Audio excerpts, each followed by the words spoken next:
Next, we're going to head over to, once again, one of my most favorite sites regarding the Revolutionary War, and I use this almost every time that I look up anything regarding the Revolutionary War, anything having to do with Schenectady, the Mohawk Valley, Albany, and them places of interest. And these are several different. There's actually 5 different references I'm going to use today out of the Schenectady Digital History Archives, and it's going to be copyright 2015, Schenectady Digital History Archives, a service of the Schenectady County Public Library. So we'll get that out of the way. We thank them for their addition to this point in American history. And we're going to go over to chapter 68. You gotta go. Just type in Schenectady history.org and type in History of the Mohawk Valley, Gateway to the West, 1614 through 1925. Chapter 68, 1780, Raids on Cherry Valley, Johnstown, Fort Plains, Vrooman's Island. And this has distinctive history regarding not only after Sullivan's campaign, which we'll talk about later, but this is also important to understand not only what Sullivan did, but also what Lafayette did, and Lafayette's interaction with the Mohawk Indian, which if you read this, you're going to see that.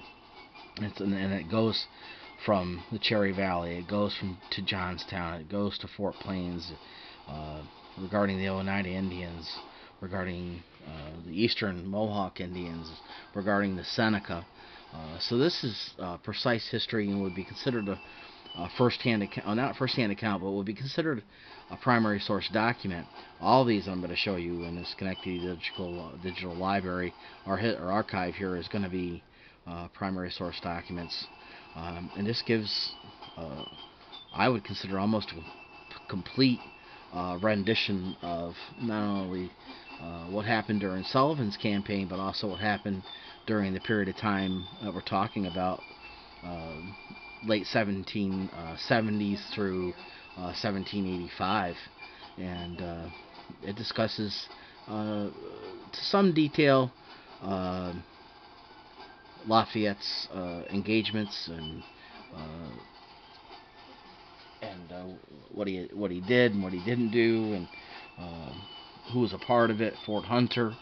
And you can look at this at your leisure, but this is great information, great background information, great historical information to understand why Washington, Lafayette, and some of the other leaders of this new foundation and group for the American cause was doing what they were doing. And it gives accounts of the Native Indians, Colonel Fisher and his group of Native Indians. So we know that this is extensive historical documentation. Moving on to the next one, staying right in the Schenectady Digital History Archive. Once again, this is going to be chapter 86. And once again, it's copyright in 2015. Schenectady Digital History Archive, a service of the Schenectady County Public Library. And was regarding the Erie Canal, 1825 to 1918. The full title of that for chapter 86 is History of Mohawk Valley, Gateway to the West, 1614 to 1925. Chapter 86, the Erie Canal, 1825 through 1918. And this, once again, this is not as extensive as the last one regarding Lafayette, but there's little pieces here and there if you look through it regarding his interactions in New York State, not only Albany. This piece doesn't say anything about him being or going to Saratoga, but it does talk about him having interactions with some of the building of the Erie Canal and the Mohawk Indians, which once again we want to include them, and even the Oneidas and the Onondaga.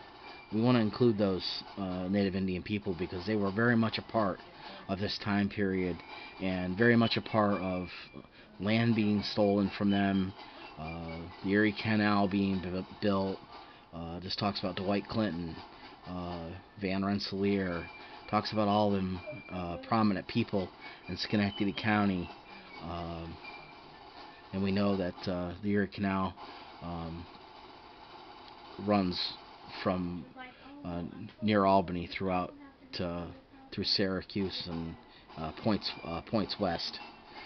Uh, so this gives a somewhat of a detailed account of that interaction, and we would require further research and reading and analytical work. So at your leisure, you can do that.